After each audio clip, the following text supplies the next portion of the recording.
Iya. Jadi yang dipilih itu orang yang dekat dengan ketua umum. Iya. Gitu. Iya. Oke. Malah lebih ketat Iya, persyaratannya iya. ketimbang persyaratan sebagai caleg. Praktis hari itu tidak ada aktivitas apapun. Ya kan? Pemilu yang sudah kita ikuti di daerah itu, Masya Allah luar biasa partisipasi masyarakat. Bagi orang-orang yang tidak menghendaki perubahan gitu ya, itu bertentangan dengan fitrah.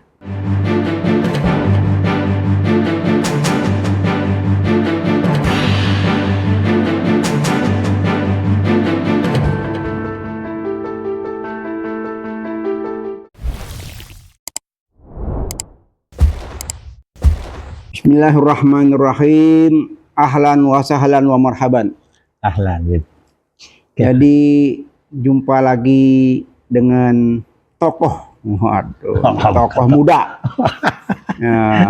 yang insya Allah dengan wajah Saddam Hussein bisa menjadi salah satu wakil rakyat ya. Amin. Dari daerah Indonesia Timur ya. Jadi kelihatannya kita mau berbincang-bincang ya atau bisik-bisik tentang apa saja persiapan antum untuk menjadi anggota DPR apa namanya provinsi. Apa kira-kira mimpinya nih? Bayang-bayangannya kira-kira kenapa kok tertarik di sini? Ada apa sebenarnya? Iya. Baik, terima kasih Beb atas waktunya. Assalamualaikum warahmatullahi wabarakatuh. Waalaikumsalam warahmatullahi wabarakatuh.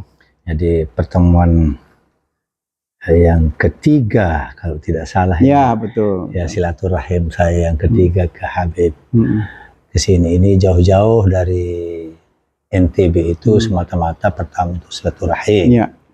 Silaturahim, Masya Allah, jazakallah khair.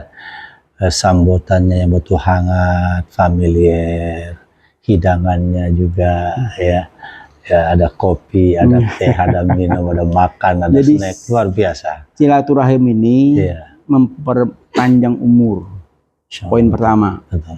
Poin kedua, setelah antum meninggalkan tempat, anda punya tempat, anda punya bed ini, antum meninggalkan rezeki. Amin. Yang pasti. Amin. Yang ketiga, antum membawa keluar penyakit. Amin. Penyakit yang ada di sini antum bawa keluar. Masya Allah. Nah, sehingga ada 3 faedah yang luar biasa. Nah, orang banyak nggak tahu. Ya, betapa besarnya khasiat daripada silaturahim.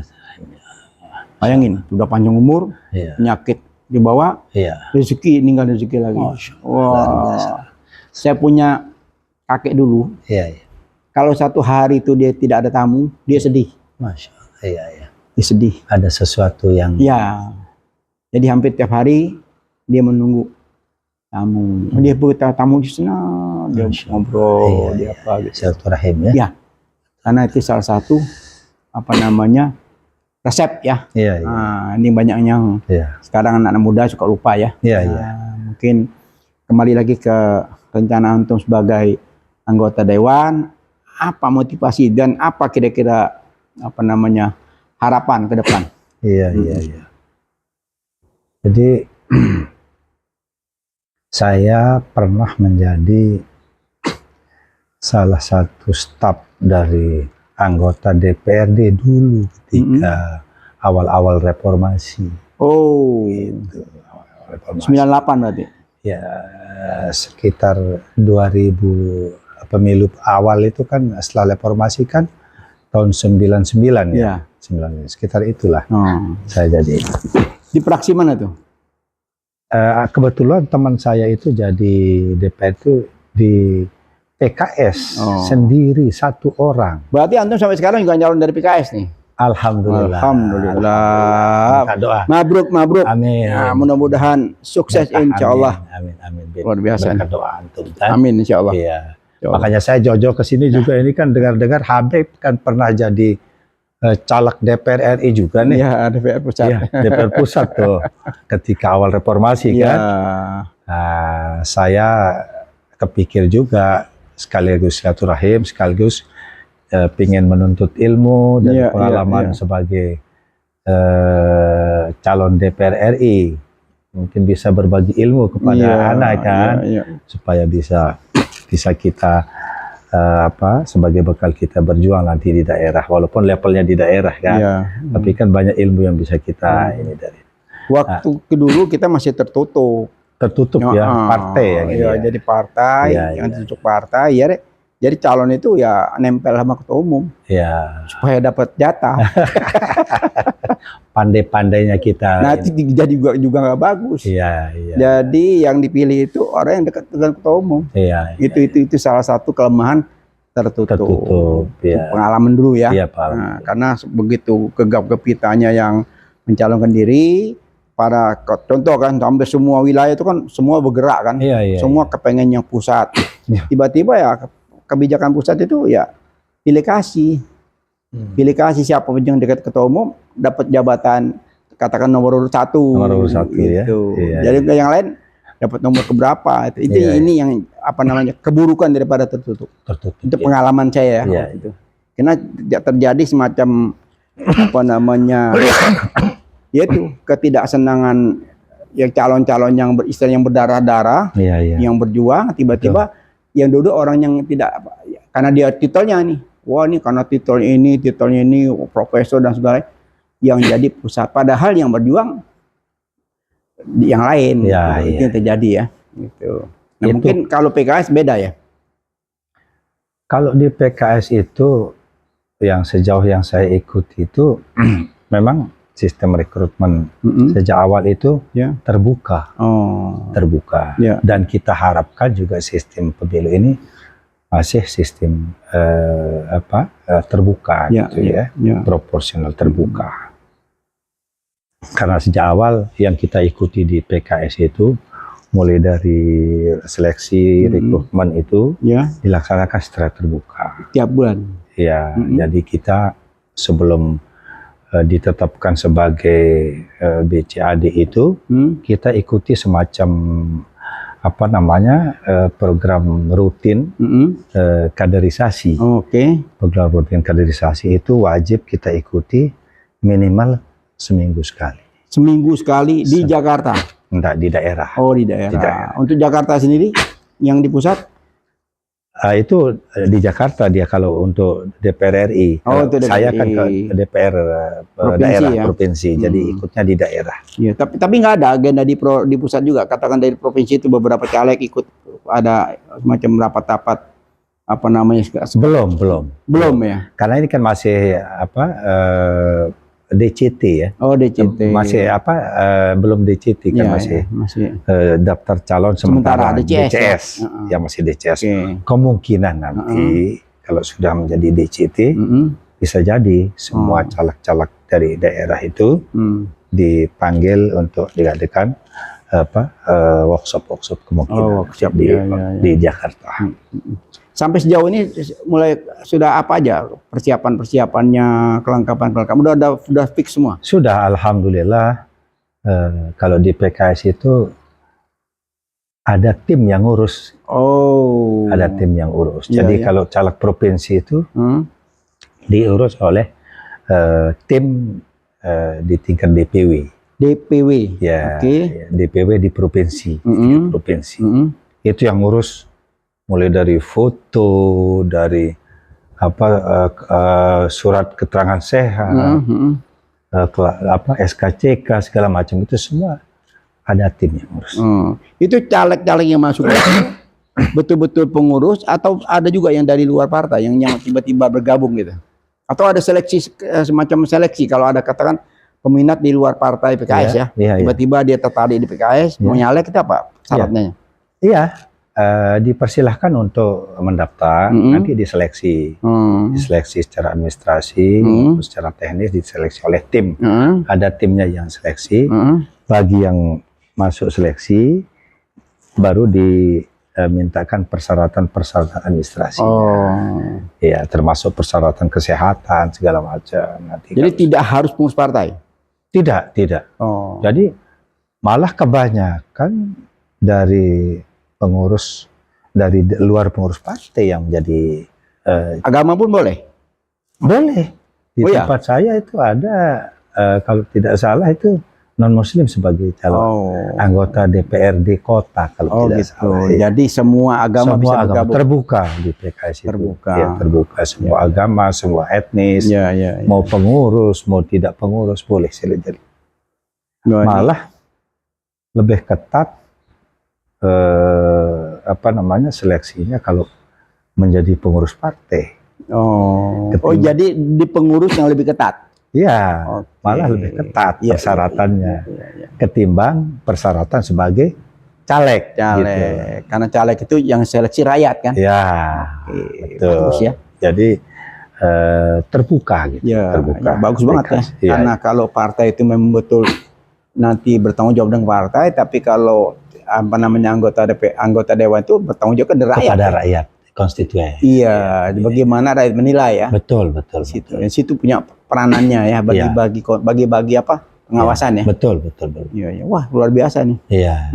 Sehingga kita sangat berharap pemilu kita pada tahun depan ini betul-betul lebih berkualitas dari sebelumnya. Itu harapan kita. Ya, kalau lihat persiapannya, lihat antusias masyarakat, saya yakin ini pemilu yang baik ya. Memberi contoh pemilu yang tahun 55 ya. Mudah-mudahan kita berharap arahnya ke situ ya. Walaupun satu sisi kepengennya begini-begini, tapi kalau lihat kehendak rakyat ini luar biasa ya. Betul. Kayak kehendak rakyat akan terwujud ya. Bukan kehendak elit ya. Betul. Kita harapkan seperti itu karena bagaimanapun kita berharap pemilu 5 tahunan ini menjadi agenda pesta rakyat lah. Pesta rakyat dalam arti seluruh elemen masyarakat dari tingkat desa, tingkat kecamatan, tingkat kabupaten, nasional dan seterusnya itu berpartisipasi. Kenapa? Karena anggaran yang begitu besar dialokasikan untuk pemilu ini jangan kita sia-siakan. Artinya pesta rakyat ini betul-betul kita sama-sama nikmati. Kita sama-sama nikmati, baik itu oleh penyelenggara pemilu itu sendiri menikmatinya dengan rule of game yang sudah ada, gitu kan. Kemudian ada Bawaslu-nya yang mengawasinya sesuai dengan koridor aturan yang sudah ada, kita sama-sama mengikuti, mengawasi. Begitu juga dengan media massa, kemudian kekuatan-kekuatan LSM seperti PIS juga yang sangat kritis selama ini terkait dengan pemerintahan, terkait dengan penegakan hukum dan segala macam. Semua elemen masyarakat kita harapkan enjoy sebagai sarana kita untuk saling mengenal satu sama lain ketika kita datang ke bilik-bilik suara. Bukan perbedaan yang harus kita tonjolkan, tapi kebersamaan, kebersamaan. Mari kita sama-sama sambut dengan sukacita. Gitu, sukacita. Jangan cederai. Jangan kita cederai. Jangan kita cederai. Jangan kita lukai sedikit pun. Karena mahal sekali. Mahal sekali. Harga yang mesti dibayar. Mahal sekali ongkos pemilu. Bukan hanya dari segi finansialnya, tapi dari segi ongkos sosialnya. Antum bayangkan sekian juta rakyat Indonesia itu praktis hari itu tidak ada aktivitas apapun, selain fokus untuk mengikuti pesta demokrasi itu, datang berbondong-bondong ke bilik-bilik suara, menentukan pilihan dari sekian lama kampanye yang dilakukan oleh parpol maupun oleh masing-masing calon anggota DPR maupun dari tingkat kabupaten kota, provinsi maupun tingkat pusat, dan ada lagi legislator kita DPD RI, itu kan semua mereka itu terseleksi secara alamiah, secara alamiah. Jadi kita sama-sama nikmati, kita sama-sama sambut pesta rakyat ini betul-betul dengan sukacita. Jangan lupa, ada yang lupa antum. Makanya itu dikawal. Itu tadi. Makanya tadi kan LSMP, kan? Jadi setiap tarik juga harus mengawal. Betul. Iya, Betul. kan harus mengawal. Jaringan semua anggota itu harus mengawal. Betul. Contoh ya, kebijakan-kebijakan KPU, Ya. kebijakan-kebijakan Bawaslu. Bawaslu. Begitu dari awal-awal sudah menyerempet-nyerempet mulai Betul. mulai ada bau-bau yang nggak sedap. Ya. Kita sama-sama ingatkan. Jangan lanjutkan. Betul. Gitu. Contoh, sebenarnya akhir-akhir ini kan mau merubah tentang dana ini, pertanggungjawaban dana, nggak usah lah karena waktu mepet. Iya. Ini hal-hal yang menurut saya itu nggak bagus. Iya. Sudah bagus yang lalu diteruskan, disempurnakan silakan. Tapi jangan dibuang. Betul. Karena kasihan karya anak bangsa yang sebelumnya kan sudah bagus. Walaupun masih ada kekurangan, jangan dikurangin lagi, ditambah nggak apa-apa. Iya. Nah, ini cenderung ke situ. Iya. Cenderung ke situ. Ada 2 poin yang saya catat ini selama menjelang pemilihan ini. Iya. Pertama tentang tertutup terbuka, bikin masalah. Tambah lagi sekarang tentang laporan keuangan. Iya, laporan keuangan itu katanya waktu mepet, jadi itu ditiadakan. Waduh, padahal selama ini kan ada gitu. Iya, betul. Nah, itu juga jadi protes. Iya. Protes di masyarakat. Nah, ini yang perlu kita sampaikan kepada, kalau memang mereka itu sedang berkuasa, sedang mempunyai tugas, jalankanlah tugas itu dengan sempurna, dengan baik. Sehingga kalau dia jalankan dengan sempurna, dengan baik sesuai amanah konstitusi, akan rapi hasilnya. Iya. Tapi kalau sudah ada kepentingan yang nyerempet di situ, betul. Nah itu yang harus kita kawal. Iya. Kita kawal. Ya. Terima kasih. Memang layaknya seperti itu, seperti yang saya sampaikan tadi. Kita berharap berjalannya pesta demokrasi ini sesuai dengan rel yang sudah ditetapkan. Kecuali masih ada yang belum sempurna, ayo kita sama-sama perbaiki. Gitu, tapi juga ada catatan. Iya. Kalau sudah waktu last minute itu jangan rubah lagi. Iya. Tidak memungkinkan untuk dirubah kan. Iya, jadi intinya itu silakan dirubah jauh-jauh hari. Betul. Jauh-jauh hari dirubah nggak apa-apa. Atau kalau mau dirubah ya untuk pemilu akan datang. Iya. Katakan yang sekarang punya ide-ide cemerlang. Betul.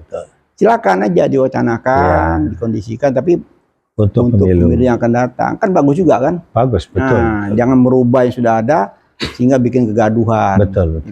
Kita kepengennya ya tadi pesta rakyat, kita betul-betul menikmati. Tapi kalau sudah mulai dirusak oleh segelintir orang yang punya kepentingan tertentu, kepentingan tertentu, ada atau niat-niat tertentu, ya itu sayang ya. Betul. Gitu. Kita kan susah mengukur ya. Jadi rambut sama hitam. Tapi hati kan beda ya. Susah kita kalau sudah berbicara masalah hati. Iya, jadi kalau memang ini menjadi pesta setiap tahun, tiap 5 tahun, ya udah laksanakan aja. Yang dapat tugas, ayo amanah. Gitu. Kalau merasa nggak mampu, coba minta namanya semacam pendapat-pendapat dari luar, apa yang terbaik, kan gitu kan? Jadi jangan bikin lagi agenda-agenda yang tersembunyi. Betul. Tiba-tiba ujuk-ujuk muncul ramai lagi gitu loh. Nah di sana gimana Pak Idam untuk di NTB itu semangat dari teman-teman yang nyalek? Iya, saya lihat luar biasa saya lihat. Bahkan ada yang sudah jauh-jauh hari sudah bikin spanduk, bikin banner, bikin kaos, adakan event-event gitu ya. Ada lomba massal, macam-macam sudah mulai di daerah itu. Berarti udah mencetak sudah berjalan. Sudah berjalan. Makanya sayang kalau proses ini sudah berjalan, tiba-tiba ada aturan yang mau dirubah. Dan itu yang terkait masalah prinsip, yang masalah proporsional terbuka tertutup itu kan bahaya itu kan akan mengganggu sekaligus akan menurunkan semangat teman-teman. Saya yang berpikir dampak sosialnya yang memang kita sudah membayangkan ya. Betul. Kalau dampak politik sudah pasti ada, tapi dampak sosial kan lebih berat lagi ya. Ada gejolak. Iya, pasti ada gejolak, yang persiapan matang, yang sudah jual tanah, ya kan? macam-macam. Kalau bercermin dari beberapa kali pemilu yang sudah kita ikuti di daerah itu, Masya Allah luar biasa partisipasi masyarakat itu. Ya, mereka bergotong royong gitu ya, membuat bilik-bilik suara itu dengan berbagai macam kreasi gitu ya. Ada kayak benar-benar kayak suasana pesta. Kayak suasana pesta. Pakai terop, pakai hiasan-hiasan. Intinya bagaimana penyelenggara pemilu di tingkat KPPS itu menarik perhatian masyarakat, calon pemilih itu supaya mau datang. Itu dari segi mereka bergotong royong. Siang malam saya lihat itu luar biasa. Betul-betul kayak pesta. Kayak pesta rakyat. Dan kalau kita lihat Nawa itu kan bagus ya. Bagus. Buat bangsa dan negara ke depan ya. Betul. Gitu. Karena kita merasakan sekian tahun ini banyak problem-problem yang belum terpecahkan. Timbul gairah ya. Benar. Gairah untuk pembenahan ya. Betul. Pembenahan ada apa namanya perubahan ya. Perubahan yang memang diharapkan. Kalau ngomong soal perubahan, buat kita umat Islam ini tiap hari itu harus berubah. Tidak ada kata tidak berubah. Tiap hari malah ya.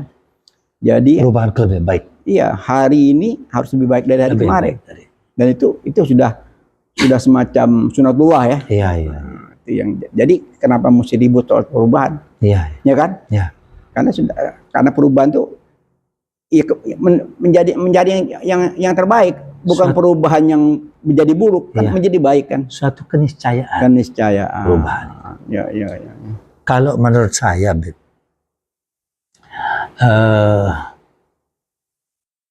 bagi orang-orang yang tidak menghendaki perubahan gitu ya, itu bertentangan dengan fitrah. Gini Pak Edam, ya bertentangan dengan fitrah. Jadi yang sudah menikmati sekarang, itu takut kehilangan. Ya kan, makanya IDD mau diperpanjang, mau begini 3 periode ini, itu kan mereka takut kehilangan jabatan. Jadi apa namanya power syndrome ya? Post power syndrome. Itu yang udah kebayang tuh. Kebayang ya, kalau sudah tidak menjabat lagi. Itu yang saya lihat. Jadi gara-gara bayangan itu yang mengerikan, menakutkan, jadi dia berikhtiar dengan segala cara. Tidak mikir lagi hal haram. Betul. Tidak mikir lagi baik buruk. Gitu. Yang penting ada banyak bahasa-bahasa yang nggak patut diucapkan ya. Jadi anjing menggonggong, kafilah tetap berlalu. Tidak peduli dengan apa-apa ya. Ya mungkin saatnya udah hilang itu ya. Kata-kata itu harus hilang ya. Harus dihilangkan. Karena tidak baik ya. Tapi mau nggak mau kita ucapkan juga. biar masih kedengaran. Karena ini masih berjalan gitu. Kenapa saya omong? Karena masih aja sudah berkali-kali kita suarakan, semua publik dari ujung ke ujung semua sudah teriak. Kalau namanya WA Group itu hampir tiap hari tuh pesta demokrasi ini, waduh tiap hari itu sekian puluh grup itu semuanya ada yang mengkritisi, ada yang ini sangat hidup ya. Gitu. Jadi di satu sisi kita sangat bersyukur gitu ya. Keinginan sebagian besar warga masyarakat yang ingin perubahan, gitu. Perubahan yang lebih baik. Tadi saya katakan orang-orang yang tidak menginginkan perubahan itu berarti dia menentang sunatullah. Karena perubahan itu sendiri adalah sunatullah, ya kan? Itu pertama. Kedua, bagi saudara-saudara kita siapa saja yang saat ini sedang menikmati nikmatnya kekuasaan, nikmatnya jabatan, gitu ya, kita ingatkan itu bahwa kalau tidak menginginkan perubahan berarti dia mempertahankan ingin mempertahankan dinasti, melanjutkan dinastinya gitu. Yang seharusnya itu kan pergantian kekuasaan itu kan sudah berlangsung di kita itu 5 tahunan kan. ini adalah tahun depan itu adalah momen pergantian dinasti itu. Nah, tapi ada sekelompok orang yang tidak menginginkan itu, ingin memperpanjangkan. Ada yang mau bikin dinasti baru. Nah, itu dia. Itu dia. Karena takut keluar dari kenyamanan yang saat ini mereka ini cara-cara feodal ya. Sudah tidak perlu dilakukan itu lagi, yang saya ingin katakan. Kalau saudara-saudara kita yang tidak ingin perubahan ini bergulir secara alamiah, berarti orang-orang tersebut ingin mempertahankan feodalisme kekuasaan. Ya kalau memang masalah jabatan, ya katakan anggota DPR, kan dia bisa mencalonkan lagi. Berkompetisi lagi. Iya, jadi selama saya bekerja, rakyat, saya kemarin udah kerja nih, pilih saya lagi. Betul. Kalau emang kerjanya bagus, pasti terpilih kembali kan. Ya, jadi nggak perlu takut hilang jabatan. Betul. Begitu juga presiden kan. Benar. Gitu. Presiden sudah 2 periode, istirahat. Nanti kan apalagi masih muda kan. Betul. Nah itu kan nanti beberapa periode berikutnya kan masih bisa lagi entah anaknya, entah keluarganya, entah siapapun ya. Betul. Selama itu ada satu keberhasilan, kan masih bisa dijual kan. Betul. Bisa dijual, bisa muncul lagi. Contoh sederhana ya, seperti Mahathir Muhammad. Berapa lama dia tenggelam? Betul. Gitu. Tapi di usianya sudah 92. Bangkit lagi. Dia bangkit lagi dan terpilih. Tapi dengan jiwa besarnya dia kasih mandat ke seniornya, juniornya. Gitu. Saya sudah selamatkan bangsa ini. Bangsa sudah selesai, pemilihan selesai, sukses besar. Saya sudah tua, kasih ke. Oh itu keren. Berikan estafet kepemimpinan kepada penerusnya. Padahal tadi lawan politiknya. Lawan politik. Situlah kebesaran seorang bernegarawan. Betul. Ini yang patut kita tiru ya. Betul. Nggak jauh-jauh cuma sebelah negara sebelah. Tetangga sebelah ya. Gitu. Jadi mestinya pemimpin kita berkaca ya. Betul. Berkaca. Berkaca kepada sejarah. Harus bercermin. Jadi mesti banyak-banyak baca ya. Betul. Baik bacaan buku maupun bacaan alam ya. Benar.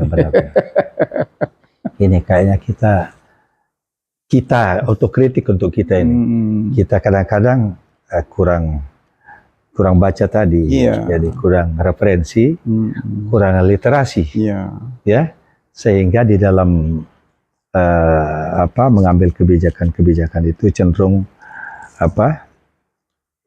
semu gue. Ya kan? Iya, yang lebih mengerikan lagi itu orang sekitarnya. Iya. Gitu loh. Ini yang pembisik ini yang bahaya ya. Yang paling bahaya. Karena seorang pimpinan negara itu, nah ini ada contoh lagi nih, menarik lagi nih.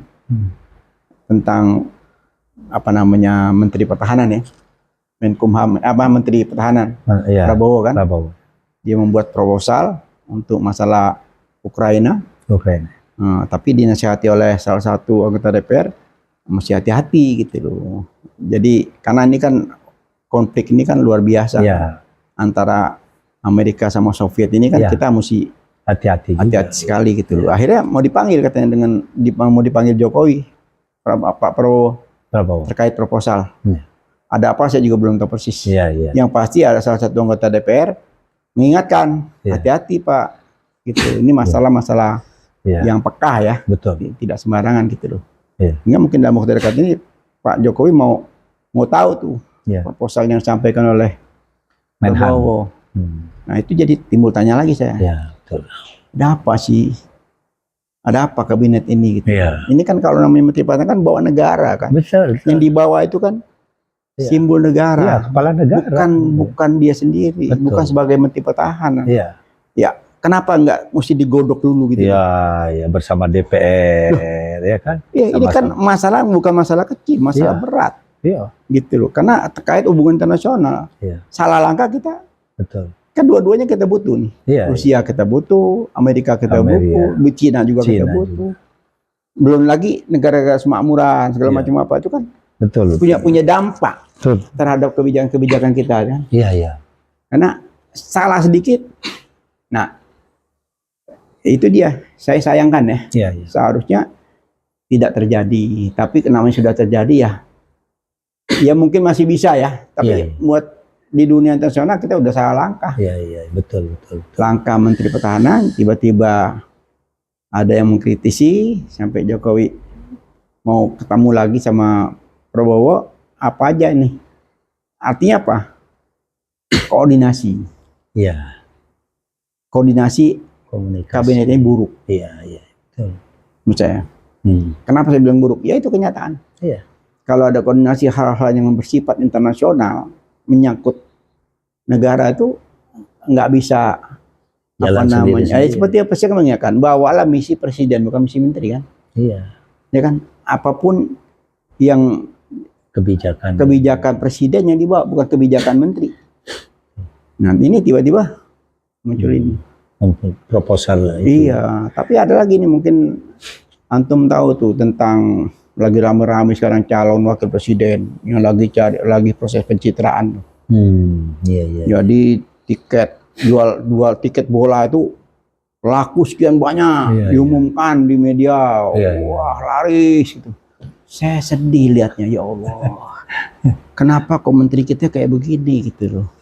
Urusan tiket sepak bola. Iya. Ya saya nggak usah sebut namanya, udah terkenal ya. Iya. Ya apa urusannya? Apa urusannya? Menunjukkan keberhasilannya. Itu keberhasilan nggak usah ditunjukkan, akan terlihat sendiri. Iya. Nah, masalah karcis saja sudah laku sekian banyak diumumkan. Dengan gegap gempitang, wah tiket sudah terlaku sekian banyak. Saya lihatnya, aduh kelas menteri kita kayak gini. Kelas jual tiket. Ya Allah. Ya itulah mentalitas. Iya. Ini kita malu. Ya mau nggak mau kena malu kan? Betul. Mau nggak mau. Betul. Bangsa Indonesia ada menterinya, heboh, tiket rame, bla bla bla, berkali-kali lagi muncul. Urusan tiket menteri yang ini ya. Iya kan lucu kan, belum ini hal-hal yang seperti kita bilang tadi. Iya. Hal-hal yang aneh yang belum pernah terjadi gitu loh. Nah, kalau dia itu tugas pokoknya kan Menteri BUMN. Betul. Udah rapi belum urusannya? Apa yang lagi kendala sekarang? Penjualan pasir yang lagi diprotes banyak orang. Iya. Kan itu kan rakyat ngeluh. Itu kan kepentingan rakyat. Batu bara. Nikel. Ini bola yang diurusin. Minyak. Ini tiket bola. Kurang kerjaan kali ya? Ya memang masih kurang kerjaan. Tahun politik ini memang banyak yang aneh-aneh. Betul. Ya, jadi memanfaatkan kesempatan apapun dijadikan momen. Betul. Gitu. Jadi makanya saya juga datang jauh-jauh dari kampung itu pengen belajar banyak dari Habib nih. Iya. Bagaimana trik-trik kita sukses jadi. Ya kalau trik sukses sebetulnya secara sederhana. Iya. Kalau nawa itu kita lurus, nawa itu kita jujur, gampang. Iya. Satu, jangan bohong.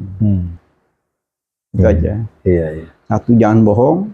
Kedua, apapun yang kita dapat amalkan. Dua itu aja kita pegang. Insya Allah sudah selesai. Karena kalau kebohongan satu, nambah kedua, ketiga, keempat, kita akan bohong, tidak akan berhenti. Tapi begitu kita sekali tidak berbohong selama-lamanya, enak. Ngomongnya plong, tidak ada beban, tidak ada mikir-mikir, jangan takut salah ngomong, enggak, karena emang nggak pernah bohong. Gitu loh. Jadi ada istilahnya kebohongan satu, nutupin bohong yang berikutnya. Dan terus punya episode itu bohong. Iya. Kayak sinetron. Jangan sampai dibilang raja bohong. Kayak sinetron aja jadi berepisode-episode bohong. Iya, kalau sempat dikasih julukan raja bohong lu. Aduh kan susah dah. Iya. Susah untuk diperbaiki lagi kan. Nah, terkait dengan ini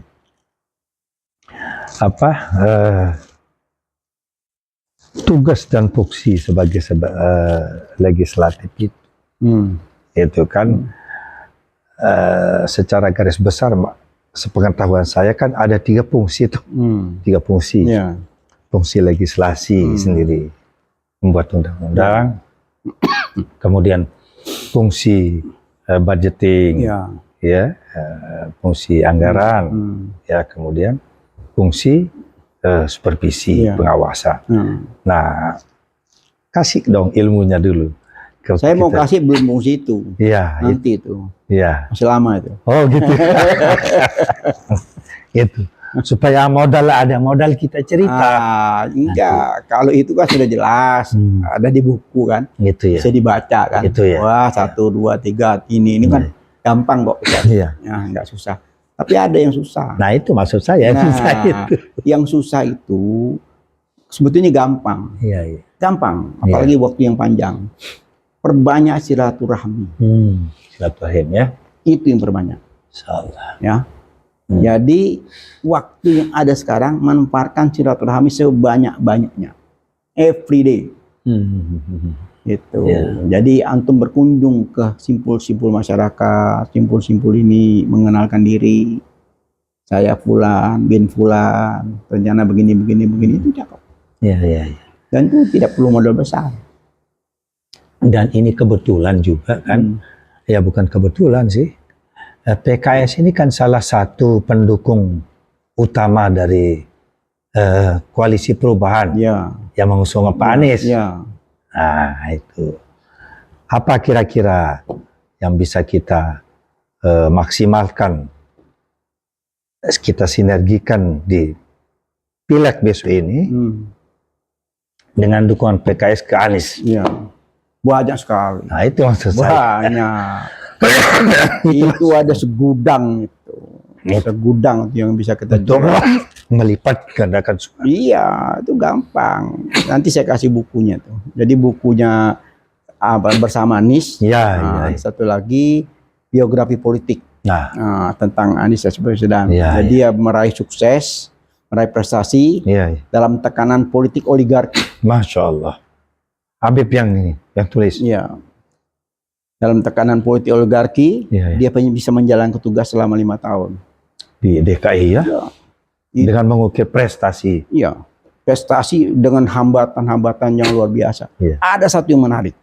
Yang luar biasa baru terungkap kemarin. Mungkin antum ingat Formula E? Oh ya, Formula E. Kan halangan dari pemerintah pusat kan begitu dahsyat ya. Iya. Sudah di Monas, tiba-tiba dilarang pada wilayah DKI.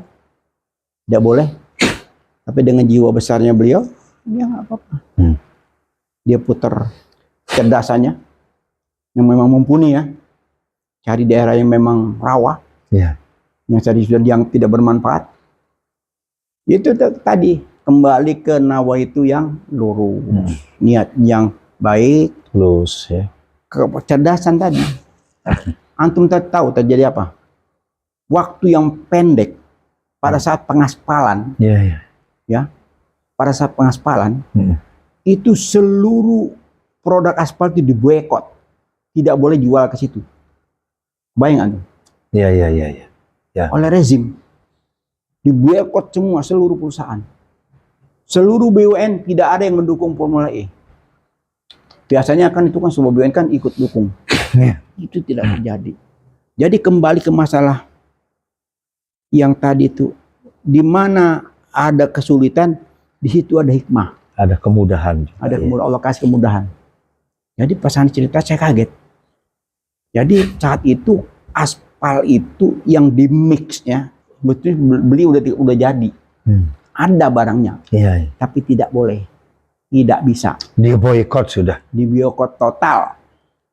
Tapi dengan kecerdasan seorang Anies Baswedan, kumpulkan tenaga-tenaga insinyur, kita bikin sendiri. Gitu, bikin sendiri, dan hasilnya antum tahu itu berlipat ganda kehebatan daripada produk yang sudah ada.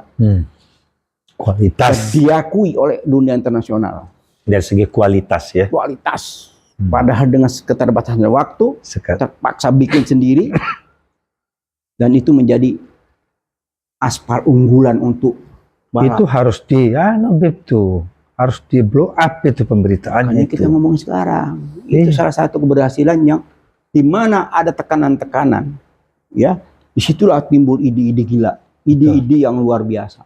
Allah kasih kemudahan-kemudahan. Ya Rabbi syrahli sadri wa yassir li amri wahlul 'uqdatam min lisani yafqahu qawli. Jadi apa yang diucapkan dia itu menjadi manis, menjadi pelajaran. Semuanya ada isinya. Begitu ketemu, kan namanya kontraktor kan mikir, ya Allah kok begini. Tapi dengan aturan sudah nyerah, udah semua pintu tertutup. Dia punya ide. Ayo semangat, on time, pas bisa selesai dan diakui. Kemarin pemerintah pusat menyelesaikan Formula E jilid 2 di tempat yang sama ini oleh Anies tadi di Bangkok.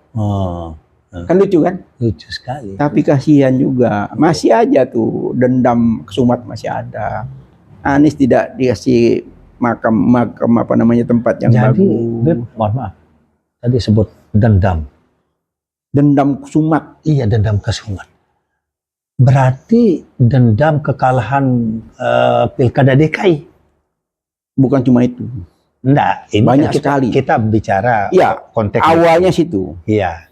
Awal situ ada dendam lagi beberapa proyek yang semuanya itu diatur harus jalan. Tiba-tiba Anies berpatokan kepada konstitusi dan dia tidak mau ditekan-tekan. Apapun itu tadi dia tetap istiqomah, dijalankan. Dan itu sampai hari ini. Gitu loh. Nah, jadi kembali ke aspal tadi. Anies yang sudah sukses luar biasa, diakui internasional, sekarang bikin lagi event, tamunya beli tiket sendiri. yang punya ide ya. Iya, yang punya ide, yang punya apa namanya cemerlang berhasil di dunia internasional. Seharusnya kan kalau malu dong sama internasional. Gitu. Ini gubernur kemarin yang bikin ini, kasihlah tempat. Yang ini VIP apalah namanya gitu. Diundang secara terhormat. Iya, dijajarkan. Sebagai bentuk apresiasi dari buat karya. Dunia loh, kita nggak ngomong Indonesia. Orang Indonesia masih masa bodoh ya. Mau nonton mau apa kek. Tapi dunia kan nyorot ini. Apa sih yang terjadi di Indonesia nih? Ada seorang putra terbaik bangsa, sukses luar biasa kok. Dibeginikan gitu. Lihat dulu antum deh. Iya. Prihatin ya. Sangat prihatin. Nah, dalam kesempatan bisik-bisik ini, mudah-mudahan. Sampai kapan sih menurut antum nih? Makanya itu yang saya garis bawahi yang Habib tadi bilang dendam tadi itu. Kan di pembicaraan sebelumnya sudah saya sampaikan. Melalui koalisi perubahan untuk persatuan nanti. Kita akhiri dinasti dendam politik. Itu saya yakin. Saya yakin itu. Kita jadi kalau bersama-sama. Kalau nanti koalisi perubahan ini mendapat kepercayaan dari masyarakat dengan segala gonjang-ganjing halangan yang begitu dahsyat bisa terlewati. Insya Allah beberapa hari ke depan kita udah ada kejutan ini. Amin. Ada kejutan sehingga diumumkan pasangan capres-cawapres. Amin. Wah, kita sudah pede ini ya di masyarakat. Jadi yang lain-lain belum punya pasangan, kita sudah ada pasangannya dan diumumkan dalam waktu segera tuh. Saya dengar bocoran seperti itu. Dalam waktu segera akan diumumkan pasangan yang betul-betul kejutan. Ya kalau kejutan mungkin antum bisa nebak nggak siapa kira-kira namanya kejutan? Kalau bisa ditebak bukan kejutan. Mudah-mudahan ini kejutan yang baik buat kita, buat bangsa Indonesia. Amin. Yang terkejut pun nggak usah terlalu, nggak usah terlalu apa namanya, euforia. Nggak usah terlalu iri. Oh gitu ya. Yang punya dapat kejutan kita bersyukur. Yang terkejut ya mestinya dia menyadari gitu loh. Karena ini kehendak rakyat kehendak rakyat. Jadi ada satu apa namanya yang engkau boleh mau, aku punya mau, tapi yang di atas juga punya mau kan? Betul. Jangan lupa tuh Itu mungkin antum tahu tuh bahasa Arabnya. Ana turid, anta turid, wallahu yaf'alu lima yurid. Wallahu yaf'alu lima yurid. Aku punya mau. Aku punya mau, tapi Allah punya mau lain gitu loh. Nah mudah-mudahan kemauan Allah ini berpihak kepada berubah. Pasti. Insya Allah. Karena pasti hanya milik Allah. Skenario Allah itu pasti yang terbaik. Ya, kalau skenario Allah pasti. Ya. Tapi kalau kepastian hanya milik Allah ya. Ya. Gitu. Ya. Kalau Allah sudah berkehendak, ya, sangat mudah ya. Tidak ada yang susah. Saya sangat berharap itu nanti ketika Allah takdirkan koalisi perubahan untuk persatuan ini diberikan amanah ya untuk memimpin bangsa, Pak Anies, dengan pilihan wakil yang tepat gitu ya, yang mempersatukan, memperkokoh persatuan bangsa. Saya punya harapan saya kita mengingat apa yang pernah disampaikan oleh Bung Karno ketika awal-awal kemerdekaan itu, menyuarakan suara berdikari. Ya, kita mampu berdiri di atas kaki sendiri. Nah, saya maknai itu. Dan Bung Karno sudah melaksanakan itu, sudah pernah melaksanakan itu. Artinya beliau tidak ingin selalu di bawah bayang-bayang superpower Amerika, dan beliau juga tidak ingin berada di bawah superpower Uni Soviet. Dan beliau sudah melakukan itu pada waktu itu dengan mengkonsolidasi negara-negara Asia dan Afrika dengan sangat baik. Terlaksananya Kongres negara-negara Asia Afrika di Bandung. Konferensi Asia Afrika ya. Konferensi Asia Afrika. Dan bahkan beliau dengan berani dan gagah perkasa menyatakan keluar dari Perserikatan Bangsa-Bangsa. Kita kepengen ada keturunan beliau ada seperti ini ya. Belum terlihat. Dan belum kita lihat. Kalau saya lihat dari terah Soekarno secara biologis, sepertinya belum ada. Ada satu. Secara biologis. Saya belum lihat, melihatnya. Kartika namanya. Ya, tapi kan tidak berkiprah belum ini. Beliau banyak di luar kan. Itu saya pernah tahu tuh pidatonya tuh mirip kayak orang tuanya. Iya, tapi kenapa kita tidak ini? Mungkin waktunya belum ya. Kartika ya, Soekarno ya. Nah, pernah dengar? Ya, pernah. Anaknya Dewi. Iya. Nah, yang Jepang. Ya, pernah saya dengar itu, cuman belum mendapatkan panggung mungkin di dalam negeri. Iya, itu tadi kekompakan keluarga itu yang masih terpecah belah. Mestinya kita bisa.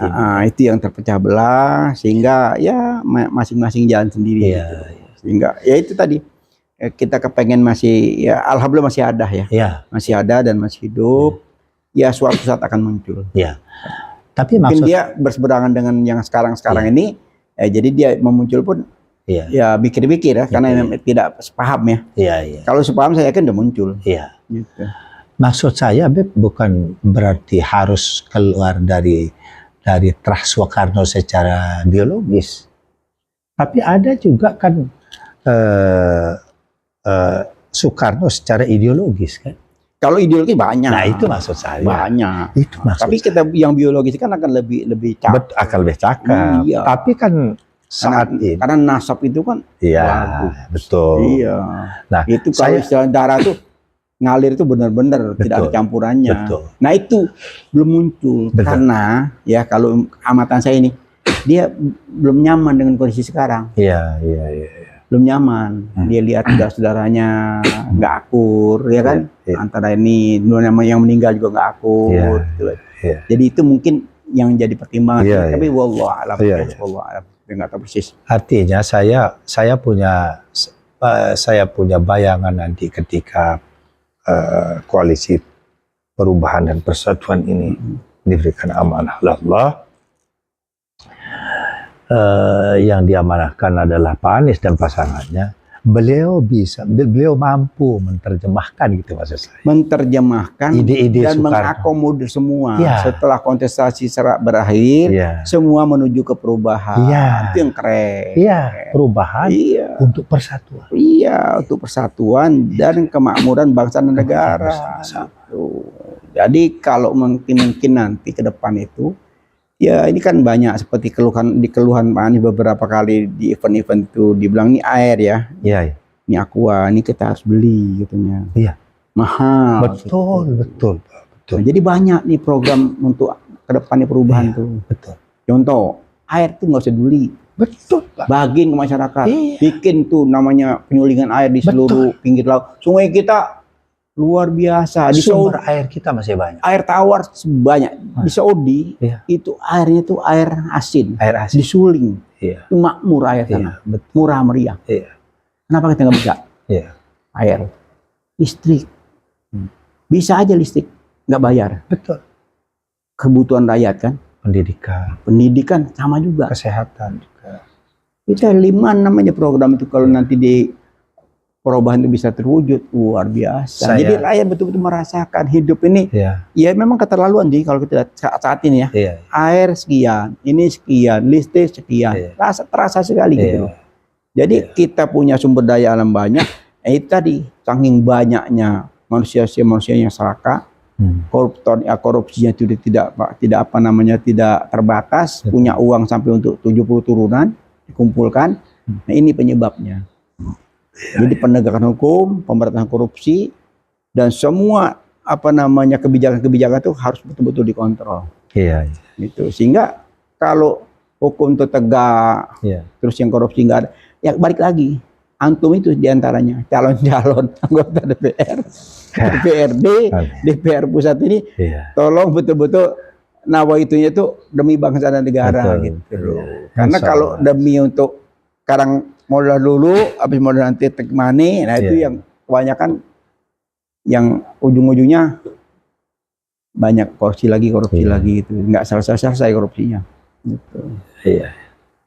Jadi itu yang saya ingin banyak belajar dari Habib nanti yang terkait dengan 3 fungsi tadi.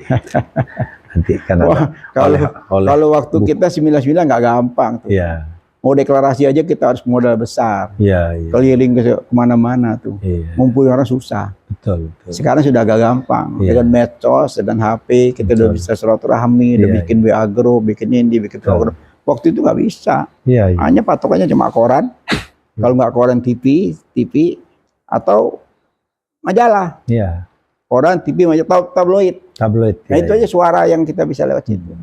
Jadi di situ ujung tombaknya wartawan dan media. Kalau sekarang kan semua orang sudah jadi wartawan. Iya. Ya kan? Iya.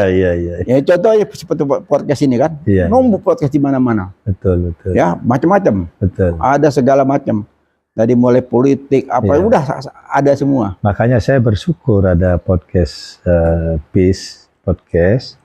Saya melihat di situ betul-betul muatan dakwah. Dakwah, dan saya juga menyampaikan selama ini kan saya berpolitik itu dari tahun 77. Masya Allah. Jadi kalau ngomong P3, kita tuh berdarah-darah. Iya. Masih nggak main-main. Sebelum asas tunggal ya. Waduh, 77, 82, itu toko-toko. Iya. Kita luar biasa. Waktu kan cuma ada 3 partai kan. Iya. Nah, saya juga selalu mengkritisi waktu itu. 3 partai PDI kan, PDI, P3, Golkar. Nah, begitu sudah pemilu, selesai pemilu ya muncul kecurangan-kecurangan. Wah, tidak menerima hasil pemilu. Tapi mereka duduk di DPR waktu itu. Dan saya juga aneh kalau tidak mau menerima hasil pemilu, mendingan jangan duduk kan jadi selesai. Iya. Ini tidak mau menerima hasil pemilu, tapi mereka duduk di DPR. Jadi sikap yang ambivalen ya. Yang ambivalen ya. Kalau dia tegas menolak, ya udah menolak. Iya. Gitu. Tapi waktu itu nggak bisa. Karena ketiga partai sudah dikuasai oleh rezim gitu, nggak usah kemana-mana. Iya. Ya udah. Jadi namanya doang 3 partai, kelihatan pestanya, tapi hasilnya hau-hau. Iya. Suka-suka rezim. Ya. Ya itulah. Itu pengalaman. Sekian berapa kali pemilih itu? 77, 82 itu lautan manusia. Iya, iya. Waduh. 82 ya. Nggak ada pemilu waktu itu. Rakyat betul-betul bergembira. Nah sekarang ini saya udah melihat itu. Iya, Rakyat itu hampir sama kayak 82. Mudah-mudahan. Bangkit semua di mana-mana. Semangat, bukan mau dia orang partai, bukan orang partai, lawan muncul di mana-mana. Itu yang sekarang saya lihat. Iya. Mirip-mirip. Iya, Gitu. Bangkitnya kesadaran masyarakat ya. Ya, karena dengan lamanya mungkin banyak problem ya. Iya, iya. Banyak problem. Ya mungkin juga udah waktunya ya. Iya. Udah waktunya rakyat ini bisa menikmati ya. Bisa menikmati demokrasi ini ya. Iya. Demokrasi hak rakyat sudah mulai ya tadi kan udah bagus ya. Habis 98 pemilihan 2 periode bagus ya kan. Udah tinggal sempurna, ketiga keempat ini cacat. 3 ke 4 cacat. Ini nanti yang kelima nih kan. Pemilih pilpres langsung kan. Iya. Pilpres langsung kan 2004. Iya. 2004, 2009. Iya. Ya kan 2014. 2019. Iya. Ini yang pilpres langsung nih. Iya. Ini berarti yang kelima nih. Iya. Nah, mudah-mudahan yang kelima nih sempurna gitu loh. Amin. Amin. Ya kan? Kita berharap. Kita berharap. 1, 2 bagus, 3, 4 ini ada macam-macam masalah. Yang kelima ini harapan kita betul-betul pilpres pemilihan umum yang kembali lagi lah. Iya, iya. Yang sebelumnya, insya Allah. Insya Allah mudah-mudahan kita harap seperti itu.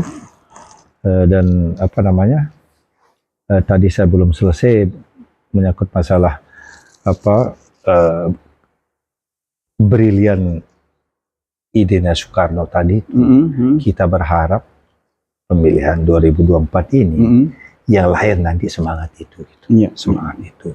Artinya kita mampu menghadirkan pemimpin yang menjadi dirijen bagi seluruh orkestra yang ada di tengah rakyat Indonesia. Orkestra yang saya maksudkan itu dari segala macam etnis, segala macam agama, segala macam suku, mampu jadi dirijen bagi semuanya dan menghadirkan irama yang yang enak kita dengar bersama. Dan bukan cuma kita, dunia juga. Iya, dunia juga. Dunia juga. Karena dunia juga butuh kedamaian. Nah, itu yang saya maksudkan. Kita mampu berdiri di atas kaki sendiri, menjadi pemimpin di dalam negeri, sekaligus menjadi pemimpin perubahan peradaban dunia. Amin, amin ya rabbal alamin. Ini harapan yang luar biasa. Yuk, Soekarno kan punya ide seperti itu. Itu maksud saya. Banyak. Ya, banyak. Nah, jadi saya berharap, kita semua berharap nanti lahirnya pemimpin perubahan untuk persatuan itu kira-kira seperti itu bayangan dalam otak saya. Jadi kalau kita ngomong tokoh-tokoh kemarin selain Soekarno itu banyak sekali. Baik yang terungkap maupun yang tidak terungkap. Banyak sekali. Banyak. Banyak potensi bangsa yang masih terpendam, Bib. Banyak. Ide-ide juga banyak. Ya tadi kesempatan yang belum diberikan panggung oleh sistem mungkin ya. Oleh sistem yang masih. Ya makanya seharusnya di 2024 sistem itu sudah harus waktunya berubah ya. Sudah waktunya berubah, sudah waktunya kita benahi bersama-sama. Banyak PR ke depan. Ya. Saya bayangkan ketika Bung Karno berbicara berapi-api di forum dunia, di sidang PBB. Bangga kita. Soeharto juga pernah diberikan kesempatan berbicara di forum PBB. Sedih juga diberikan kesempatan seperti itu. Ini antum ngomong Soeharto. Saya punya catatan. Nah, itu di akhir-akhir hayatnya. Beliau minta masuk ke makam Rasulullah. Jadi beliau minta masih berkuasa. Iya. Gimana caranya beliau mau minta masuk ke makam Rasulullah? Jadi bingung nih. Nggak boleh. Tidak ada pintu makam Rasulullah dipegang oleh raja. Jadi lobby lah ketika raja nih, dengan segala macam cara gitu. Alhasil ada seorang habaib namanya Habib Ali bin Syahab bin Syahabuddin.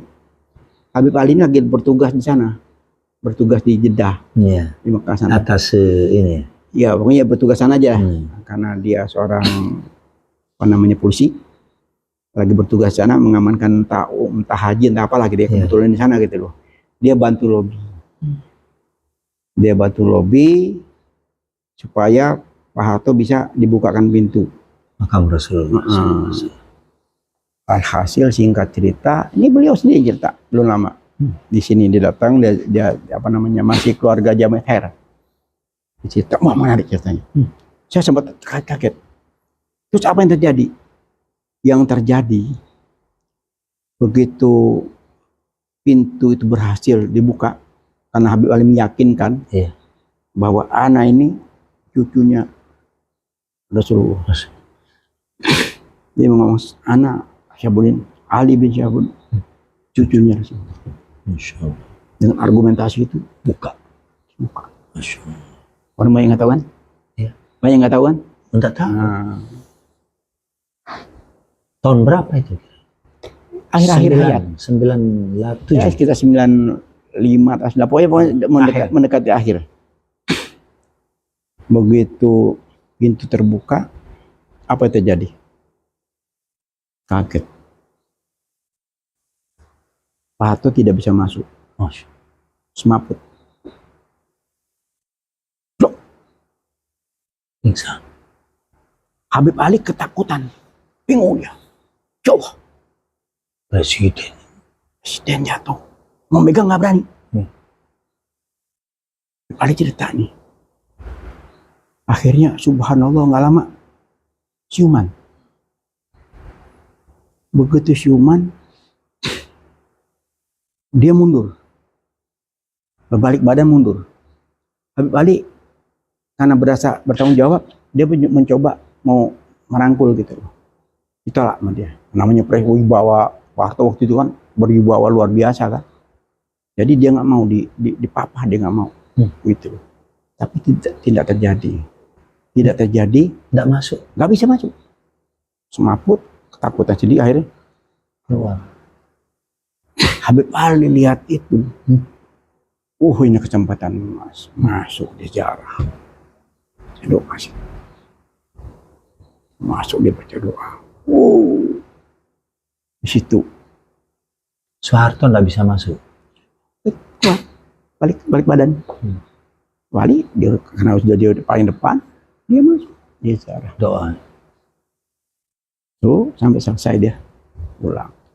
Itu kejadian itu tertutup, tidak ada yang cerita. Itu kan sama dengan bertemu dengan baginda Rasulullah. Allahu Akbar.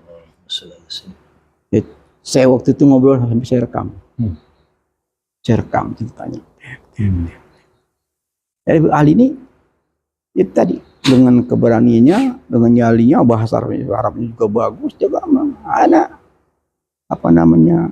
cucunya Rasulullah, pakai bahasa Arab, dia ngomong argumen dengan orang sana, ya raja bilang ya sudah kali itu karena ada yang ini, ya udah kasih kunci buka pintu. Itu belum pernah terjadi. Kalau Baitullah kan banyak ya. Iya. Nah, tapi kalau makam Rasulullah, pernah nggak dengar ada yang masuk? Kalau ke Ka'bah kan banyak yang masuk. Itu yang empiris. Nah, jadi khas channel B empiris. Luar biasa. Jadi yang kita sampaikan ini menjadi catatan sejarah ya, karena banyak yang nggak tahu, ini baik kan? Iya. Baik. Nah, hubungan baik ini ya mesti dilanjutkan. Dilanjutkan terus dipupuk ya. Gitu. Jangan dimusuhi. Sekarang dibongkar tentang nasab, bla bla bla, rame lagi, sana digoreng sana goreng sini. Saya bilang udahlah itu nggak usah kita tanggepin masalah nasab itu. Tidak usah ditangkap. Iya, karena berkali-kali kita sudah ngomong kalau orang Arab di Indonesia itu tidak bawa istri. Semua rahim kita orang ini semuanya rahim dari sini. Ada yang dari Aceh, ada yang dari Palembang, ada yang dari Jawa. Semua.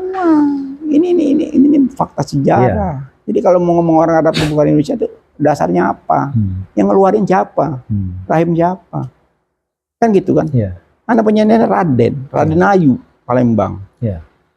Gitu loh. Jadi orang yang sentimen dengan ini nggak ada dasarnya gitu loh. Kemerdekaan siapa? Iya.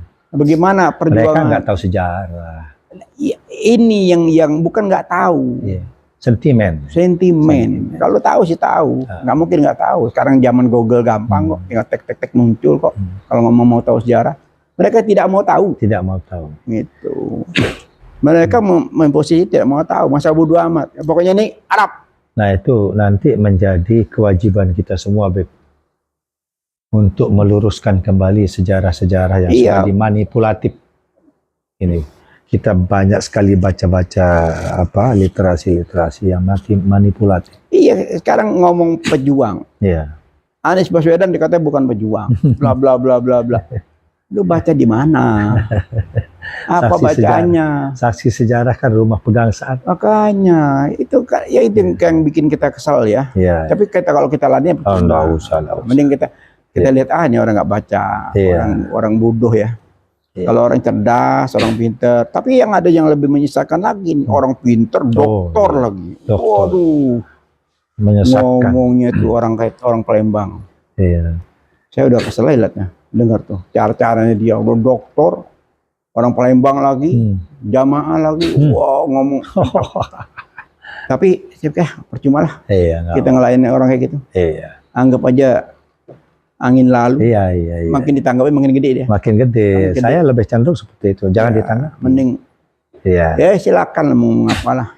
Masih banyak hal yang lebih penting. Iya, lebih penting yang lebih bermanfaat kita diskusikan. Karena kalau ngomong-ngomongnya sifatnya fitnah, ngomong-ngomongnya sifatnya hasud, itu kan nggak habis-habis ya. Betul. Ya ada hasud demi lil fulus kan berapa? Iya. Kan hasud lil fulus nih. Betul. Ya, karena duit. Iya. Jadi hasud, dia dengki, dia sampaikan keburukan gara-gara dapat duit. Iya. Ya buzzer rupiahnya kan yang bahaya kan. Iya. Gitu. Nah nanti ya mudah-mudahan aja buzzer segera sadar ya. Insyaallah. Gitu. Amin. Karena bangsa ini butuh banyak orang, keterlibatan banyak orang ya. Putra-putra terbaik bangsa ini semua dibutuhkan oleh bangsa ini. Iya. Apapun warnanya, apapun etnisnya.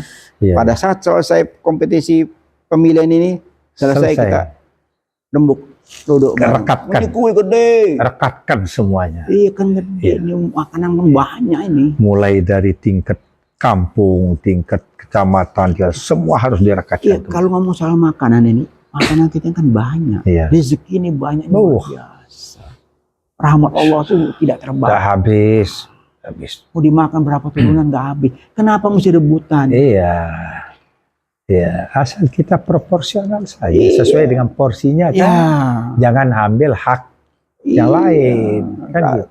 Kalau dinikmati sama-sama, duduk bareng sama-sama kan asik. Asik. Benar. Insyaallah. Saya yakin atas keikhlasan saya melihat teman-teman di daerah itu yang duduk di berbagai macam kelompok-kelompok relawan ya, Masya Allah. Ada yang arisan, Beb. Arisan tiap Jumat itu bikin menu gratis. Relawan Anies. Di mana kita temukan relawan yang sebegitunya? Di Lombok itu sudah sejak Pak Anies masih jadi gubernur. Ya jadi gini, kebiasaan PIS ini, kita setiap 5 tahun, menjelang 5 tahun kita neropong nih. Siapa nih kira-kira putra terbaik bangsa? Jadi 14 Juni 2021, saya bikin grup, antum ada di situ ya? Iya. PIS for Anies NTB, PIS for Anies Nasional, PIS for Anies. Itu saya bikin grup itu. Nah dari grup itu langsung di depan ini kita pasang spanduk. Dan sampai sini sekarang beranak pinak ya. Beranak pinak, muncul. Saya ikut menikmati, alhamdulillah. Kita cuma memotivasi. Ayo kita rembuk nasional. Jadi bahasa itu PIS rembuk nasional. Gitu judulnya kan. Terus alhamdulillah banyak membuahkan hasil. Gitu karena kita memang ikhlas, tidak mau cari muka. Ya kan, karena kita udah punya muka kan. Jadi saya kalau boleh usul nanti ke depan PIS itu melaksanakan apa ya, semacam lomba inilah. Tapi objeknya macam-macam gitu. Jadi ini menjelang 25 tahun PIS. Ya. Insya Allah kita mau bikin event besar. Ya. Insya Allah. Kita dukung. Mohon doanya. Kita dukung. Karena pas 25 tahun ini kita pengen apa namanya? Tahun depan. Iya, sebetulnya tahun ini. Oh, tahun 25 tahun nih. 2023 ini. Di 2023 ini. Bulan apa? Antara yang sebetulnya sudah waktunya. Tapi kan mundur-mundur sedikit kan nggak apa-apa. Ayolah, nggak apa-apa kita bikin. Jadi kita bikin itu banyak ide-ide, nah sehingga apa namanya yang merayakan ulang tahun sekaligus mensyukuri, sekaligus kita rembuk lagi. Iya. Kalau kemarin rembuk lewat udara, sekarang kita kopi darat. Iya. Rembuk asik kan? Asik. Insya Allah, mudah-mudahan nawaitu. Jadi nggak usah di tempat yang mewah-mewah, Bib. Nggak usah deh.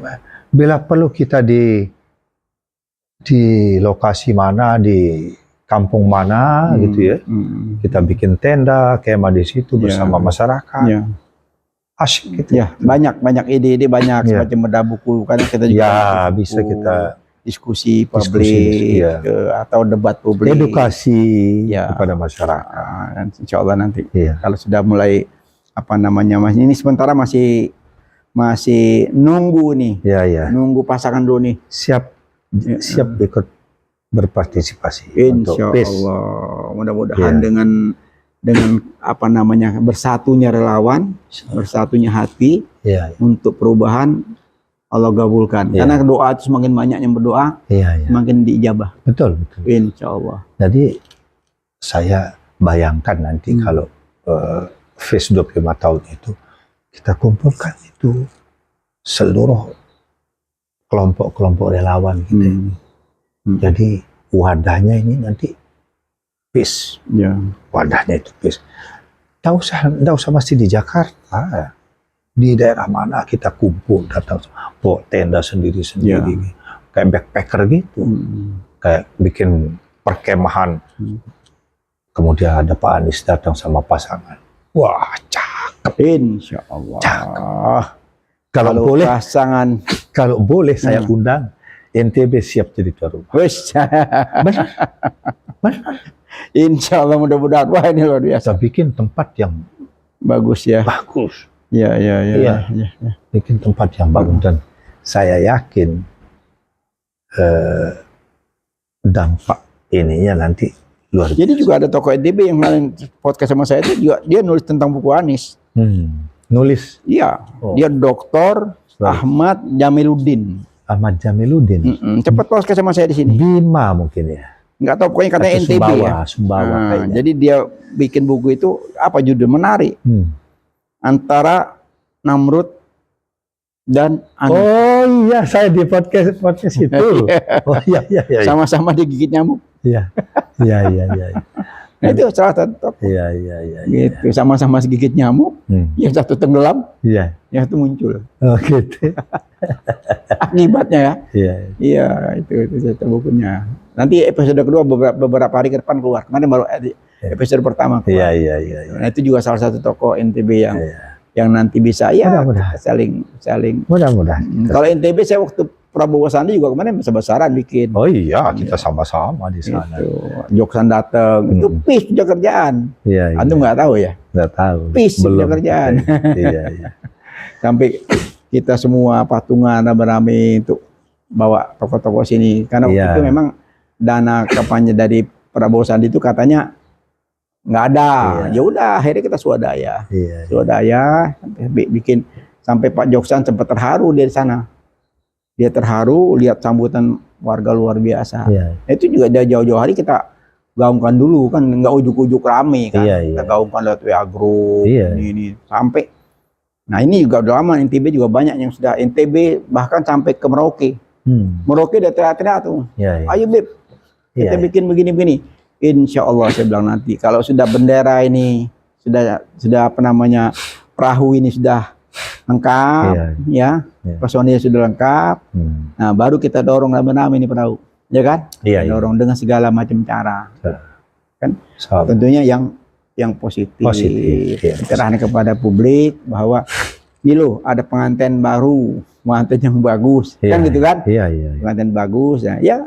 Dengan semua harapan tokoh, yang baru, pengantin baru, harapan baru, kan? gitu. Impian baru, gitu ya. Iya. Dengan yang mau suasana. lama-lama silakan aja, Iya, nggak apa-apa. iya, nggak apa-apa. Biar kita kenang yang manis-manisnya saja. Kita mau yang baru-baru. Aduh. Waduh, ini ngobrol-ngobrol sama tokoh muda jauh-jauh. Nggak mudah juga, Beb. Kita sudah dibanding saya jauh lah. Iya. Mudah-mudahan mohon doa. Amin, amin. Supaya sukses nanti. Yang penting kita berdoa, kita semoga panjang umur, Amin, ya. amin. Panjang umur dan apa namanya kesampaian apa kita punya hajat. Amin. Karena hajat yang baik selalu gabul, insya Allah. Ya Gitu. Allah. Yang panjang umur, sehat walafiat, dan apa namanya ya tadi yang paling penting itu pesan saya cuma satu, Iya. jangan bohong. Iya. Kata kunci jangan bohong. Iya. Satu aja. Ya. Apapun kalau sudah kita punya pegang itu, insya Allah semuanya akan berjalan. Iya. Mungkin Habib belum mungkin Habib pernah dengar tambang emas yang sekarang lagi ini di NTB. Salah satu ini kan Jumon kan. Yang sekarang ada yang lebih besar dari Jumon. PT Vale. PT Vale. Vale. Iya. Pernah dengar Jokowi menemukan 2 miliar ton emas di NTB. Itu di Dompu. Oh, Dompu. Sekarang ini sedang mau eksplorasi. Berarti sudah ada perusahaannya? Sudah eksplorasi sejak tahun 2015. Tapi sayang. Ya. Bukan milik kita. Nah, itu dia masalahnya. Tapi kalau saya yakin nanti kalau koalisi perubahan persatuan, insya Allah pasti jadi milik kita. Memang ya itu tadi kebalikan seperti jalan tol. Ya. Saya selalu sayang bukan milik kita. Iya, nanti akan jadi milik kita. Insya Allah. Akan dinikmati oleh seluruh elemen masyarakat, ya. Tidak ada lagi nanti diskriminasi. Jadi mari kita kawal bersama. Ya. Pemilu ini sukses. Sukses. Caleg-caleg yang terpilih juga orang baik-baik semua. Kualitas orang terus kita berdayakan sumber daya alam kita, kita nikmati sumber daya ini sesuai dengan porsi kita masing-masing ya. Katakan daerah ini, wilayah ini silakan daerah yang menikmati. Pusat itu loh. Kalau selama ini kan ada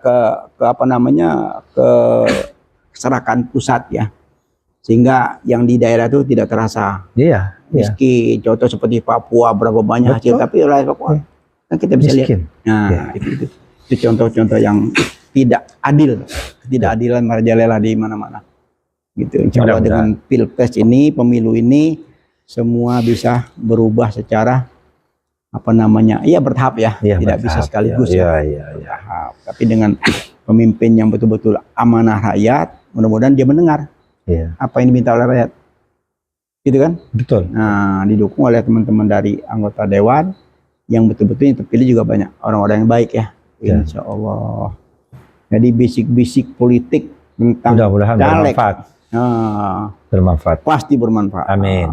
Setidaknya buat kita berdua. Amin.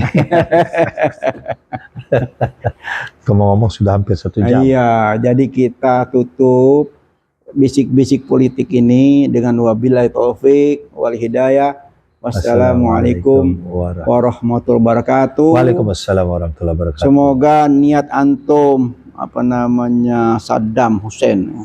Idam Hussein. Saddam Hussein Indonesia ya. Sukses. Bisa.